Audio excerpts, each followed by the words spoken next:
বাংলাদেশ ক্রিকেটে অবশেষে এক নতুন সূর্যোদয়। যে নিউজিল্যান্ড ক্রিকেট দলকে ক্রিকেট বিশ্বের অন্যতম পরাশক্তি বলা হয়, যাদের ঠান্ডা মাথার রণকৌশলের সামনে বাঘা বাঘা দলও থই পায় না, সেই ব্ল্যাক ক্যাপসদের ঘরের মাঠে ওয়ানডে সিরিজে হারিয়ে এক নতুন ইতিহাস গড়ল বাংলাদেশ। শান্ত টেস্ট জয়ের পর এবার ওয়ানডেতে টাইগারদের এই রাজকীয় উত্থানের পেছনের মূল নায়ক কে জানেন? তিনি আর কেউ নন, আমাদের সবার প্রিয় মিরাজ ম্যাজিক খ্যাত মেহেদী হাসান মিরাজ। হ্যাঁ বন্ধুরা, ওয়ানডে দলের নিয়মিত অধিনায়ক হিসেবে দায়িত্ব নেওয়ার পর মিরাজ যেভাবে পুরো দলের চেহারা বদলে দিয়েছেন তা এক কথায় অবিশ্বাস্য।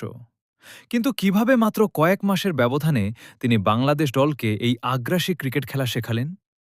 কিউদের ধুলোয় মিশিয়ে দেওয়ার পেছনে মিরাজের সেই তিনটি গোপন মাস্টার প্ল্যান কী ছিল?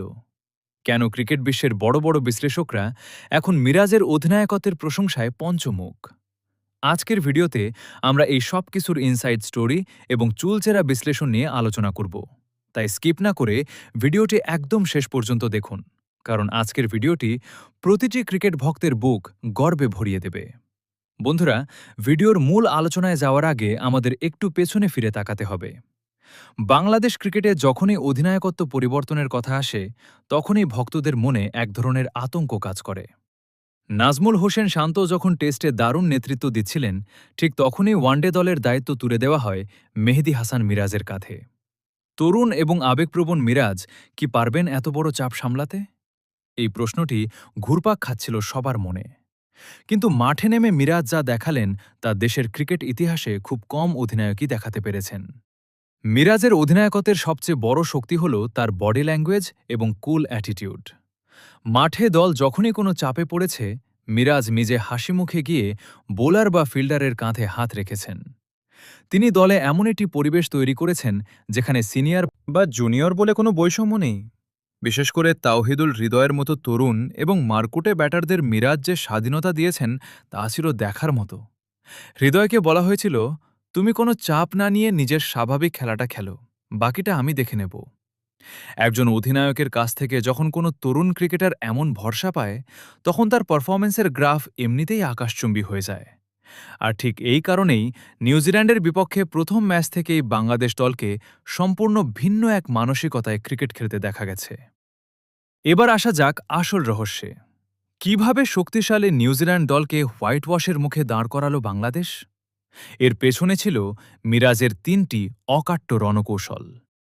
প্রথম, মাস্টার প্ল্যান, পাওয়ার প্লে এবং ডেথ ওভারের বোলিং রোটেশন। ওয়ানডে ক্রিকেটে নিউজিল্যান্ডের ব্যাটাররা শুরুর ওভারগুলোতে রান তুলতে বড্ড ভালোবাসে। মিরাজ এটি খুব ভালো করেই জানতেন। তাই তিনি চিরাচরিত নিয়মের বাইরে গিয়ে পাওয়ার প্লেতেই তার মূল পেসারদের দিয়ে আক্রমণ করিয়েছেন।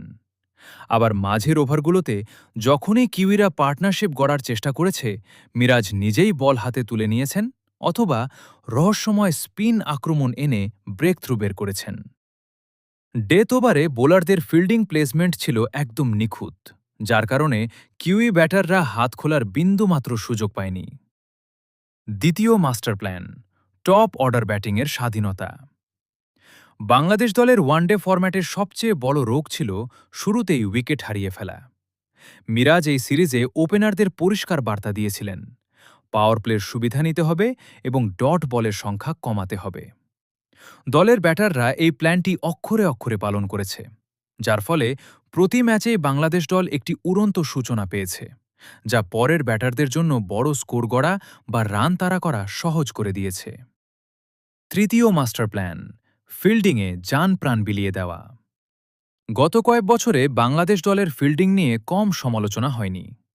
ক্যাচ মিস তো আমাদের নিয়মিত ঘটনা হয়ে দাঁড়িয়েছিল, কিন্তু মিরাজ নিজে একজন দুর্দান্ত ফিল্ডার হওয়ায় তিনি পুরো দলের ফিল্ডিংয়ের মান এক ধাক্কায় অনেক উপরে নিয়ে গেছেন। এই সিরিজে বাংলাদেশ দল যেভাবে বাউন্ডারি লাইনে রান বাঁচিয়েছে এবং অসম্ভব সব ক্যাচ লুফে নিয়েছে, তা দেখে মনে হচ্ছিল যেন আমরা কোনো বিশ্বমানের এশিয়ান পরাশক্তিকে দেখছি। মিরাজ মাঠের ভেতরে প্রতিটি ক্রিকেটারকে এতটুকু আলগা হওয়ার সুযোগ দেননি। বন্ধুরা, নিউজিল্যান্ডের বিরুদ্ধে এই ওয়ানডে সিরিজ জয় কিন্তু সাধারণ কোনো জয় নয়। এই জয়ের মাধ্যমে বাংলাদেশ ক্রিকেট বিশ্বকে একটি কড়া বার্তা দিল, ঘরের মাঠে টাইগাররা এখনও অপরাজয়। ক্রিকেইনফো থেকে শুরু করে বিদেশের বড় বড় ক্রিকেট ওয়েবসাইটগুলো এখন মিরাজের এই আগ্রাসী ক্যাপ্টেন্সির প্রশংসা করছে। অনেক বিশেষজ্ঞ তো মিরাজকে ভারতের মহেন্দ্র সিং ধোনির ঠান্ডা মাথার ক্রিকেট বুদ্ধির সাথেও তুলনা করতে শুরু করেছেন।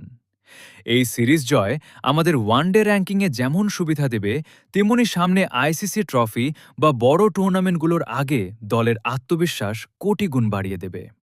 শান্তর অধীনে টেস্টে পাকিস্তানের বিপক্ষে ঐতিহাসিক জয়, আর এখন মিরাজের অধীনে ওয়ানডেতে নিউজিল্যান্ডের ওপর আধিপত্য। সব মিলিয়ে বাংলাদেশ ক্রিকেট এখন এক সোনালী সময়ের মধ্য দিয়ে যাচ্ছে। তরুণদের এই জয়রথ যদি বজায় থাকে, তবে আগামী দিনগুলোতে ক্রিকেটের যে কোনো বড় মঞ্চে বাংলাদেশ দল শিরোপা উঁচিয়ে ধরবে। তা আর বলার অপেক্ষা রাখে না। তো বন্ধুরা, মিরাজের এই চমৎকার এবং আগ্রাসী অধিনায়কত্ব আপনাদের কাছে কেমন লেগেছে? আপনার কি মনে হয় শান্তর চেয়ে মিরাজ ওয়ানডে ফরম্যাটে বেশি সফল হতে পারবেন?